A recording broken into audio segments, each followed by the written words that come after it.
आलोक जी, मैं अभ्यर्थियों के पास, नौजवानों के पास जाऊं, उनकी पीड़ा सुनूं, उससे पहले एक टिप्पणी आपकी लूंगा। मैं मानता हूं ये राजनीतिक विषय नहीं, ये चुनाव का विषय नहीं, ये सपा बसपा भाजपा कांग्रेस का नहीं, ये नेताओं का विषय नहीं, ये व्यवस्था से जुड़ा प्रश्न है।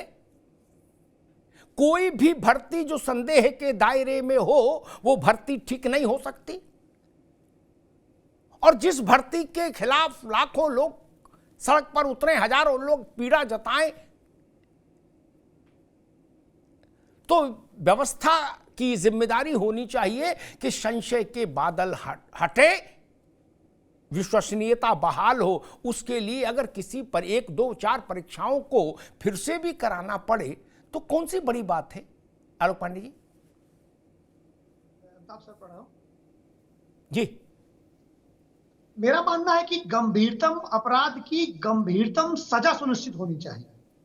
योगी जी का बुलडोजर इस तरफ भी घूमना चाहिए, जैसे लॉ एंड ऑर्डर मेंटेन करने में योगी जी का बुलडोजर चला और लॉ एंड ऑर्डर मेंटेन हुआ है, तो जो अधिकारी दोषी पाया जाए, क्योंकि ये जो गंगा जहां से निकलती है अगर वहीं अपवित्र हो जाए तो वहीं पर शुद्धिकरण जरूरी है। अब अगर कानपुर में हम गंगा का शुद्धिकरण करें और वो हरिद्वार से अपवित्र होकर के आए तो हमें हरिद्वार में ट्रीटमेंट करना होगा। दर्द कहीं और है और मलहम हम कहीं और लगेंगे।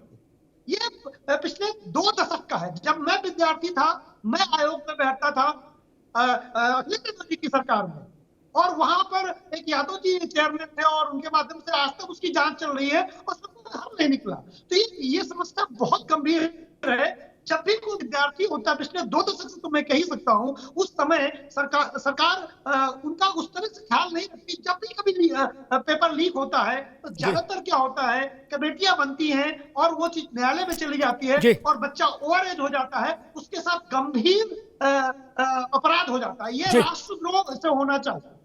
ठीक बात सुनिए, ठीक बात आलोक जी। मैं नौजवानों को बीच में लाऊं बहस में, उससे पहले एक टिप्पणी जरूर। आज मैंने सुबह भी इस पर जब चर्चा की थी तो इस बात को कहा था, पिछले 20-25 वर्षों में 35 वर्ष मुझे हो गए एक पत्रकार के नाते काम करते हुए। 20-25 वर्षों की तो स्पष्ट याददाश्त है। एक भी घटना ऐसी नहीं जिसमें किसी आयोग के चेयरमैन, सेक्रेटरी, मेंबर जेल भेजे गए हो 20-20 लाठी मार के। नहीं, वो अनवरत काजू खा रहे हैं, पहले भी आज भी कॉफी पी रहे हैं, जूस पी रहे हैं अंजीर का, क्या बाहर लड़का नारा लगाए और लाठी खाए। ठीक, मुझे बताए कोई विद्वान किसी सरकारी भर्ती बोर्ड के चेयरमैन, सेक्रेटरी, मेंबर, बड़े हाकिम जेल गए, उन पर रासुका लगी? नहीं, उत्तर नहीं। पकड़ा कौन गया? सिपाही, होमगार्ड, बाबू, कोई छुट भैया, कोचिंग वाला, बड़े वाले नहीं, कोचिंग वाले भी जो जादूगर है वो नहीं, जो मोहल्ला टोला में एक कमरा किराए पर लेके कोचिंग का बोर्ड लगा लेते, उनको 2-4 लठ मार के बंद कर दिया, बोले पकड़ लिए। इनसे समस्या नहीं सुलझेगी आलोक बाबू, इनसे समस्या नहीं सुलझेगी। ये कारोबार फलता फूलता रहेगा, जान लीजिए। आलोक जी ने जो बात कही कि जड़ पर प्रहार करना होगा, मर्ज सबको पता, जड़ कहां है ये भी पता, तो अब तो केवल प्रहार की जरूरत है। सुनील यादव जी के पास चलता हूं। सुनील जी, एक एफआईआर भी दर्ज हुई है पुलिस भर्ती के पेपर आउट को लेकर, और उसमें बहुत विस्तार से 2, 2.5, 4, 3 पन्ने टाइप, 3 पन्नों में सारा डिटेल है। आप अगर देश को, प्रदेश को कुछ कहना चाहें, बताना चाहें, तो मसला क्या है और अब आपकी मांग क्या है वो बताइए। आपकी पीड़ा कहां पर है मूल रूप से? देखिए, 2017 में मैंने इंटर किया, मेरी उम्र 18 होती है, 18 में पेपर आउट होता है। उसके बाद 19 में भर्ती एक आती है और उसके बाद 5 साल बाद लगभग 2024 में भर्ती आती है, जब मेरी उम्र जो है भर्ती लायक नहीं बचती है। लास्ट मेरे पास मौका होता है तो मैं देखता हूँ कि मैं भाई अपने घर कई महीनों से नहीं पहुंच पाता हूँ। मैं अपने जो है किराए पे कमरा लेकर रहकर पढ़ाई करता हूँ, और जब पेपर देने सुबह को जाता हूँ, वापस जब होता हूँ पेपर देकर मैं वापस होता हूँ तो मुझे पता लगता है कि पेपर आउट हो गया है। पेपर हर एक उस व्यक्ति तक पहुंच गया है जो कि पेपर को खरीद रहा है, जो कि सोशल मीडिया के द्वारा उस पेपर की नकल करके और जो है अपना 100% देने की कोशिश कर रहा है। अब हम जब पहली शिफ्ट में पहुंचे, हमने आकर देखा, आकर मिलाया तो वही क्वेश्चन जो टेलीग्राम सोशल साइट्स पर जो क्वेश्चन चल रहे थे, वो क्वेश्चन जो है पेपर में आए हुए थे। बड़ा दुख हुआ, हमारे पास वो पैसा नहीं था, किसान परिवार से थे। एक समय ऐसा था कि जब नौजवानी में हमारे ये एक मन में सपना था, हम अग्निवीर के लिए जाएंगे। अग्निवीर जैसी स्कीम आपने प्राइवेट कर दी, अग्निवीर जैसी स्कीम आपने 4 साल की कर दी। अब जब ये हम पुलिस भर्ती के लिए हम जाते हैं तो आप इसमें भी पेपर में धांधली कराते हैं। ऐसा कौन सा पेपर है जिसमें कि धांधलेबाजी नहीं हो रही है? हम मांग करते हैं कि भाई ये पेपर दोबारा से हो और उन लोगों के खिलाफ सख्त कार्रवाई हो। आपने कुछ समय पहले ही कहा था कि भाई जो पेपर आउट करेगा हम उस पर निगरानी रखेंगे, उस पर करोड़ों का जुर्माना लगाएंगे, हम उसे कई साल जेल भेजेंगे। शायद वो लोग आपसे नहीं घबरा रहे हैं, शायद वो लोग आपसे नहीं डर रहे हैं। आप लगातार आपके जो है सामने आकर वो पेपर आउट करें। शायद इसमें कहीं ना कहीं सरकार की, नेताओं की, मंत्रियों की, इन लोगों की भी मिली भगत है। ये लोग बड़ी बड़ी गाड़ियों में बैठते हैं, बड़े बड़े घरों में बैठते हैं। ये किसानों के उन बच्चों की परेशानी नहीं समझते जो कि किराए का कमरा लेकर एक टाइम का भोजन ले रहा है। उन लोगों की शायद ये परेशानी समझ पाए। ठीक बात सुनी लिया था, बहुत जेन्युइनली और बहुत अच्छी बात आपने कही। ध्रुव गुप्ता जी, बात बार बार कही जा रही है गाजीपुर से गाजियाबाद और बस्ती से बहराइच तक कि वी वांट री एग्जाम। मैं इससे थोड़ा, सुनो बाबू, मैं इससे थोड़ा अलग हटके सोचता हूं। क्या मैं तब तक री एग्जाम की मांग के पक्ष में नहीं हूं? धैर्य से सुनिएगा, अभी आपको लगेगा अरे ये क्या बोल दिए। तब तक री एग्जाम के पक्ष में नहीं हूं आलोक बाबू, जब तक ये तय ना हो जाए कि अगला इम्तिहान कैसे होगा। मैं एक और धरने के पक्ष में नहीं खड़ा हो सकता। मान लीजिए आज घोषणा हो गई री एग्जाम मंगलवार को और फिर बुध को धरना, नहीं। पहले ये व्यवस्थित हो कि अगला इम्तिहान 100% पारदर्शी होगा, यह सुनिश्चित हो तो इम्तिहान अगला हो ना। अन्यथा ढाक के वही 3 पात। ध्रुव गुप्ता जी, आरओ और एआरओ का विषय भी गूंज रहा है। मैं देख रहा था कि नौजवानों ने उत्तर प्रयागराज में लोक सेवा आयोग के दफ्तर के बाहर सड़क पर लिखा लीक सेवा आयोग। पिछले सर 11 तारीख से जब ये पेपर हुआ था, उसके बाद से लगातार सोशल मीडिया पे भी देखने को मिल रहा है, उसके साथ साथ लोक सेवा आयोग के बाहर लोग धरना दे रहे हैं। उसके बावजूद सरकार को अभी तक समझ में पता नहीं क्यों नहीं आ रहा है कि पेपर लीक हुआ नहीं हुआ। अभी तक वो जांच का विषय ही बना हुआ है।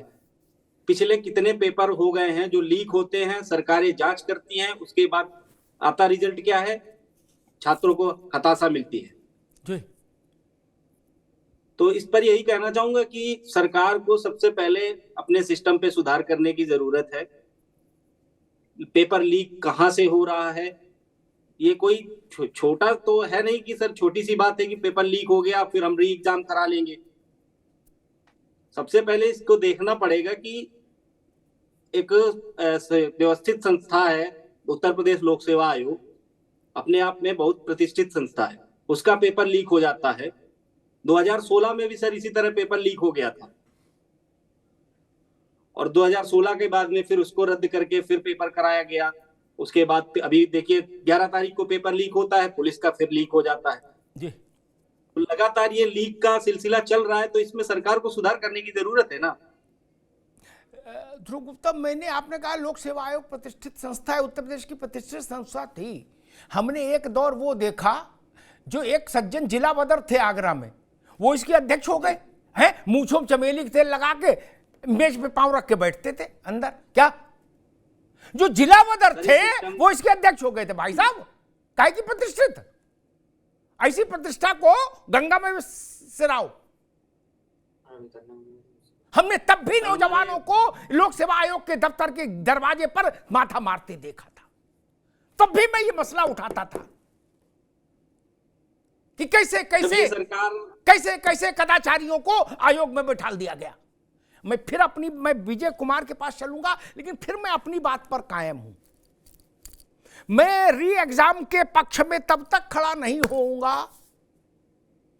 2 महीने बाद हो इम्तहान, 4 महीने बाद हो, 6 महीने बाद हो, कोई दिक्कत नहीं। लेकिन अब की ये तय होना चाहिए कि ये जो हुआ 2 परीक्षाओं में, इसके लिए जिम्मेदार कौन, और जो जिम्मेदार हैं वो सरकारी सेवा से बर्खास्त हो, उन पर एनएसए लगे। जब इतना काम हो जाए तो मैं ध्रुव गुप्ता और सुनील यादव की मांग के पक्ष में खड़ा हो जाऊंगा कि अब री एग्जाम कराओ। आपको पता है जब चोट लग जाती है ना बच्चा, ध्रुव गुप्ता, है ना, जी। फिर ड्रेसिंग कराने जाते हैं 2-4 दिन बाद, है ना, एक तो ड्रेसिंग हो गई पहले दिन, तो डॉक्टर पहले उसको साफ करता है, क्या उसी रुई के ऊपर और दवा नहीं लगा देता है?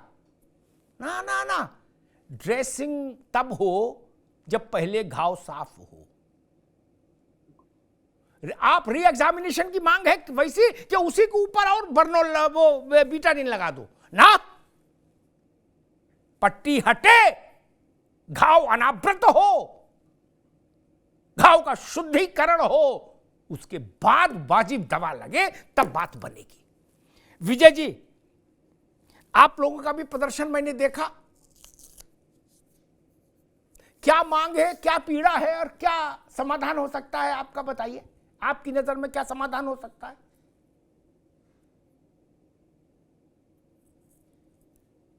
को उठाया जी। और मैं बताना चाहता हूँ कि जो ये हमारा मामला है 2018 की भर्ती है, 69,000 सहायक शिक्षक की भर्ती है, और आपने तो इसके एक एक पहलू पे हमेशा अपनी आवाज बुलंद की, और 69,000 में करीब 60,000 नियुक्तियां हुई और उसमें बड़ा योगदान रहा, आपने हर समय आवाज उठाई।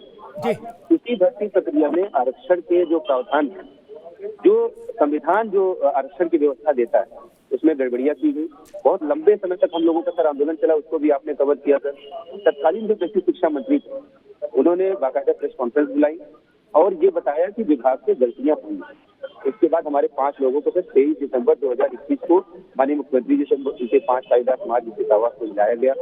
मुख्यमंत्री जी ने कहा कि गलती हुई है, इसको सुधार के हम आपको नीति करेंगे। हम लोग बहुत खुश हुए सर कि भारत के जो जितने भी राज्य हैं, उत्तर प्रदेश हमारा पहला राज्य था कि कोई सरकार एक कदम पीछे हटी और अपनी गलती मानी और ये कहा कि हम जो है अपनी गलती सुधार के आपको नीति पत्र। 5 जनवरी 2022 को सर हमारी 6,800 लोगों की लिस्ट निकाल दी गई, उसमें मेरा भी नाम आया। मेरे घर में भी 22 जनवरी को दीपावली मना ली गई, होली जैसा माहौल बनाया गया कि हमारे बेटी को नौकरी लग गई। बड़े लंबे संघर्ष के बाद 2018 की भर्ती में 2022 में नौकरी मिल गई, लिस्ट आ गई, नियुक्ति की बात तक हो गई सर।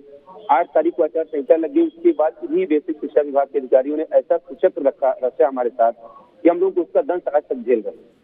मामला न्यायालय में गया, न्यायालय ने भी 13 मार्च 2023 के अपने जजमेंट में ये कह दिया कि आरक्षण के प्रावधानों को अनुपालन में गलतियां हुई हैं, उसको सुधार कर बेसिक शिक्षा विभाग एक नई चयन सूची बनाए।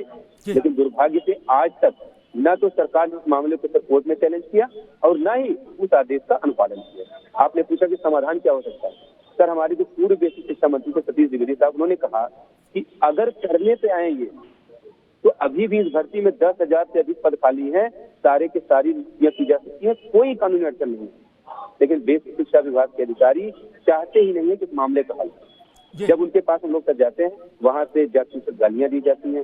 कुछ अधिकारी तो ऐसे हैं, शायद मैं नाम तो ले लूं आपके सामने, लेकिन हो सकता है कल बड़े लंबे संघर्ष के बाद नियुक्ति पत्र मिल भी जाए तो और परेशान किया जाए मुझे, तो सर इसलिए मैं नाम नहीं लेना चाहता। वो यहाँ तक कहते हैं कि जब तक मैं कुर्सी पर बैठा हूँ तुम लोगों को नौकरी नहीं मिलेगी, तुम्हें चाहे जो करना हो करना।